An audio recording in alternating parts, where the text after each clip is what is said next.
De onde a gente veio? Essa talvez seja a pergunta mais fundamental de todas, né? E hoje a nossa análise vai mergulhar em duas maneiras bem diferentes de olhar para essa questão. De um lado, a busca da ciência pelo como o universo começou, e do outro, a investigação da fé sobre quem pode estar por trás disso tudo. Então vamos lá. No fundo, a gente tem essas duas grandes perguntas. De um lado, o como. Esse é o domínio da ciência, sabe? O foco aqui é na mecânica, nas leis da física, em como as coisas funcionam. Do outro lado tem o quem. E aí a gente entra no território da fé, que procura um agente, uma causa, um propósito. São duas lentes diferentes olhando para essa mesma gigantesca realidade.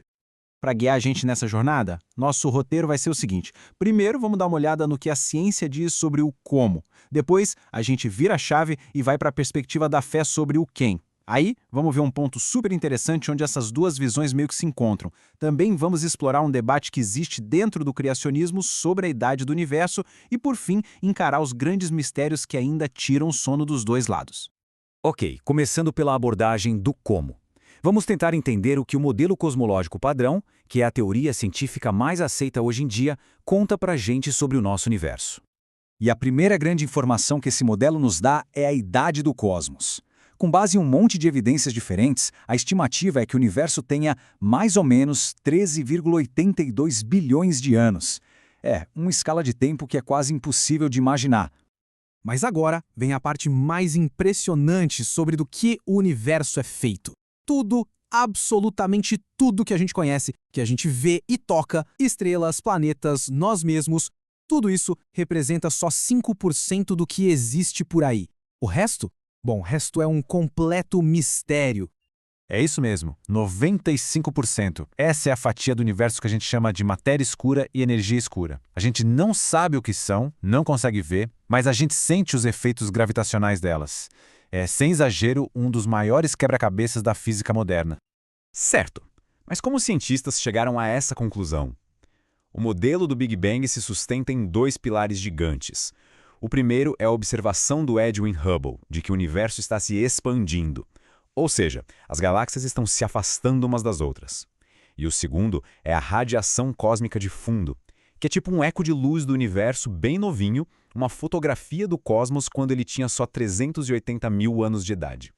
Agora, vamos virar a chave completamente. Vamos sair do como e mergulhar no quem, explorando os princípios da cosmovisão criacionista, que dá uma resposta bem diferente para a origem de tudo.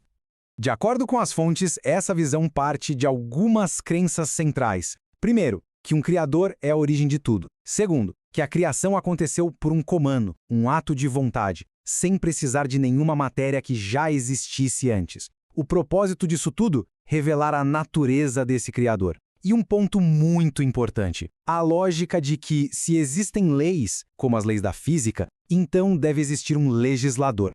E isso leva a gente para um conceito fundamental, ex nihilo. É uma expressão em latim para do nada. A ideia é que a criação não foi uma reorganização de algo que já estava lá, mas um ato que trouxe o próprio universo à existência a partir do nada mesmo. É uma diferença bem grande em relação a muitas outras visões de mundo. E é exatamente aqui que essas duas narrativas se encontram de um jeito bem fascinante. Existe um fenômeno que a ciência observa e que as duas visões de mundo tentam interpretar, o tal do ajuste fino do universo. Acontece que as leis da física que a gente conhece dependem de umas 26 constantes fundamentais, tipo a força da gravidade ou a carga do elétron. E o curioso é que os valores dessas constantes parecem estar ajustados de uma forma incrivelmente precisa para permitir que exista um universo complexo e vida.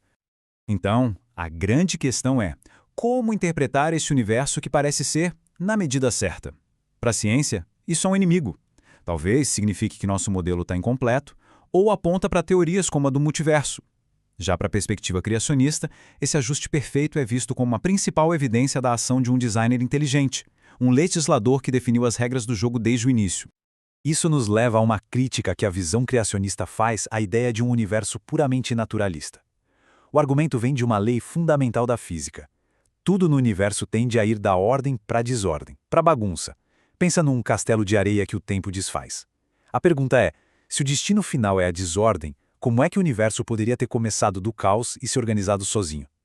Para essa visão, ele precisaria ter começado no estado de ordem máxima, o que apontaria para um ato inicial de criação. E é importante dizer que a visão criacionista não é uma coisa só, um bloco único. Existe um debate interno bem importante, principalmente sobre a idade do universo, que vale muito a pena a gente conhecer. Basicamente, existem dois modelos principais. O mais famoso é o da Terra Jovem, que diz que tudo, o universo e a vida, foi criado há mais ou menos 6.000 anos. Mas tem um outro modelo chamado de intervalo passivo, que sugere algo diferente, que o universo é antigo, tem bilhões de anos, mas a vida na Terra é uma criação recente, um evento separado. E essa analogia do computador cósmico ajuda a gente a entender esse segundo modelo de um jeito brilhante. Pensa assim, o hardware, ou seja, o espaço-tempo, as leis da física, seria antigo, estaria funcionando há bilhões de anos. Já o software, a vida complexa aqui na Terra, seria um projeto de engenharia super recente, que foi instalado nesse sistema. O criador, nessa analogia, seria o programador por trás dos dois. E essa citação de um astrofísico que é criacionista é fundamental para a gente entender esse debate. Ela mostra que, para muita gente dentro dessa visão, a ideia de um universo antigo não entra em conflito com suas crenças, separando a criação do cosmos da criação da vida aqui na Terra. E assim a gente chega à conclusão de que, não importa de que lado a gente olhe, ainda sobram muitos mistérios. A busca pelo nosso lugar no cosmos, essa busca está longe de acabar. As duas visões têm suas grandes perguntas em aberto.